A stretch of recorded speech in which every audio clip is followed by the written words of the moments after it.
दोस्तों, आपका स्वागत है आपके अपने चैनल पर।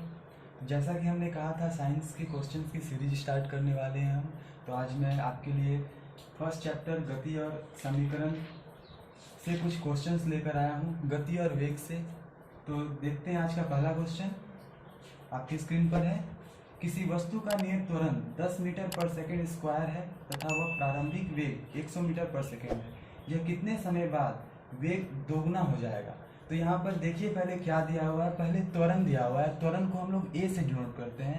वो दिया हुआ 10 मीटर पर सेकेंड स्क्वायर। तो ये आपका हो गया त्वरण। प्रारंभिक वेग मतलब स्टार्टिंग के समय उसका वेग कितना था? वो था 100 मीटर पर सेकेंड। और हमसे पूछा है कि कब इसका वेग दोगुना हो जाएगा। तो फाइनल वेग को हम लोग भी से डिनोट करते हैं और ये दोगुना हो जाएगा मतलब 200 हो जाएगा, 200 मीटर पर सेकेंड। तो टाइम क्या होगा? तो गति के पहला नियम के अनुसार गति का पहला नियम क्या होता है देखते हैं। v equal to u plus a t. ये है आपका गति का पहला नियम। गति का पहला नियम किसको बताता है? ये भी आप पता लगा सकते हैं। v से वेग को बताता है और टाइम से समय को।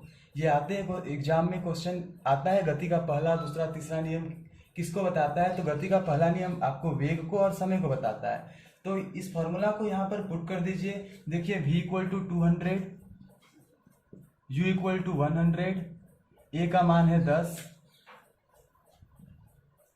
तो आपको t निकालना है। तो यहाँ से t हो जाएगा 200 minus 100 divide by 10 equal to 10 second.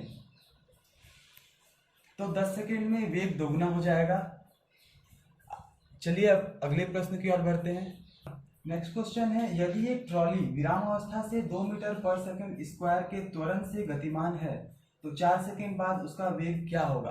तो पहले आप क्वेश्चन को पढ़िए, उसमें क्या क्या लिखा हुआ है उसको लिख लिया कीजिए। तो यहाँ बोला हुआ है विरामावस्था, तो इनिशियल वेलोसिटी जो है वो आपका 0 दिया हुआ है।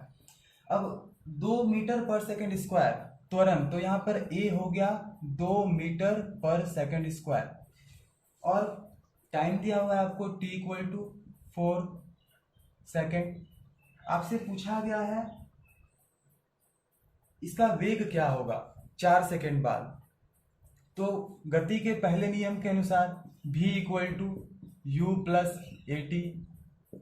v से वेलोसिटी, फाइनल वेलोसिटी, u से इनिशियल वेलोसिटी, a से एक्सेलरेशन, t से टाइम।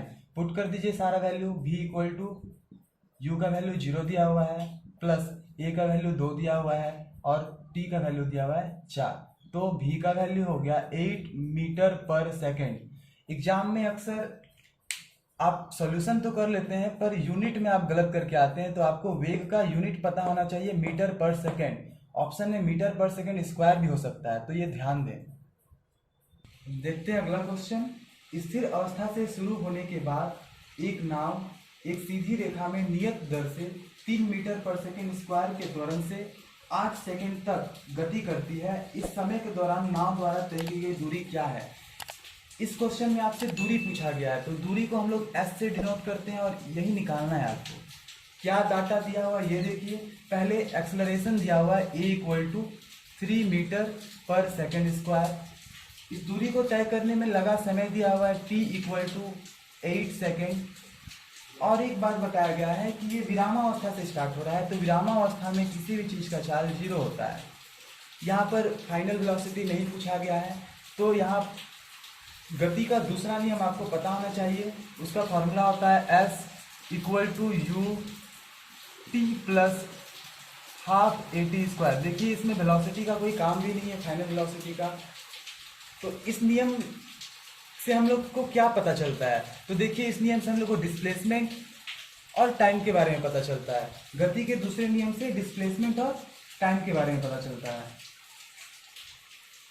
सारा वैल्यू पुट कर देते हैं, हमें हमारा आंसर मिल जाएगा।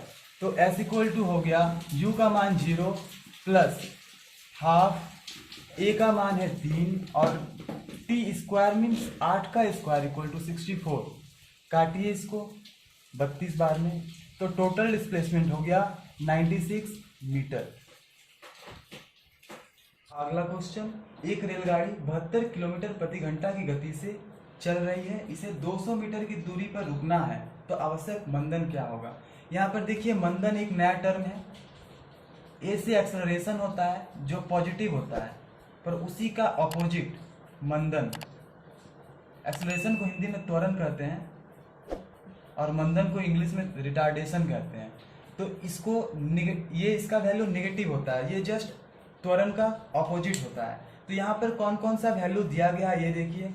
सबसे पहले दिया गया है इनिशियल वेलोसिटी, जिसे यू से डिनोट करते हैं, वो दिया हुआ है 72 किलोमीटर पर हावर। इसको मीटर पर सेकेंड में चेंज कर लीजिए। इसको मीटर पर सेकेंड में चेंज करने के लिए 5/18 से मल्टीप्लाई करते हैं, ये आपका हो गया 20 मीटर पर सेकेंड। ये आपका इनिशियल वेलोसिटी हो गया। सेकंड चीज दिया हुआ है एस, विस्थापन, ये दिया हुआ है 200 मीटर। आपको निकालना क्या है, आपको मंदन निकालना है, मतलब ये वैल्यू निकालना है। तो गति का तीसरा नियम के बारे में आप जानते होंगे, क्या होता है, v square equal to u square plus 2as। इस नियम से हमें किसके बारे में पता चलता है, देखिए मैंने जितने भी नियम बताए उसका फर्स्ट वर्ड और लास्ट वर्ड, इसमें क्या बताता है, एक वेलोसिटी बताता है और एक डिस्प्लेसमेंट बताता है। तो गति का तीसरा नियम वेलोसिटी और डिस्प्लेसमेंट को बताता है। इसमें वैल्यू को पुट कीजिए और आपका आंसर मिल जाएगा। जब 200 पर गाड़ी रुक रहा है तो उस समय फाइनल वेलोसिटी क्या होगा, आपका फाइनल वेलोसिटी तो उस समय आपका रुक जाएगा, मतलब 0 हो जाएगा। तो यहाँ पर आपका v का वैल्यू क्या हो गया है, 0 हो गया है।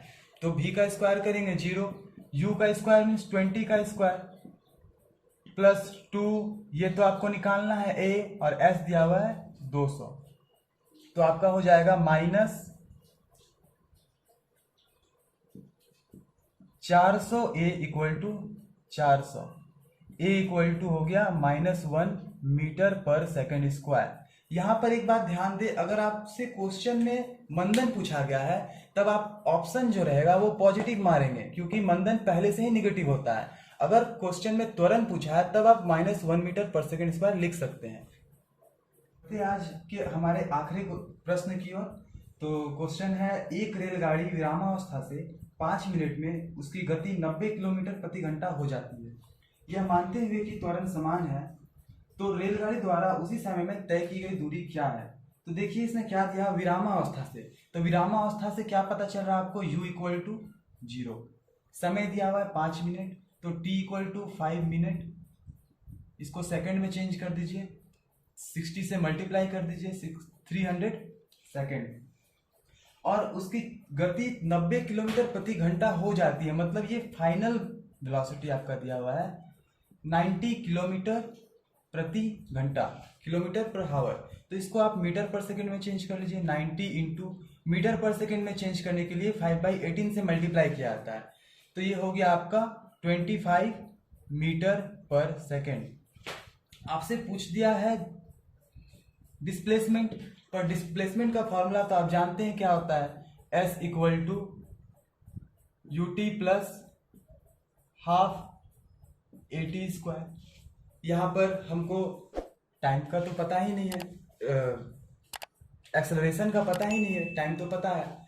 तो पहले एक्सेलरेशन निकालेंगे। तो गति का पहला नियम आपको पता होगा, v equal to u plus at।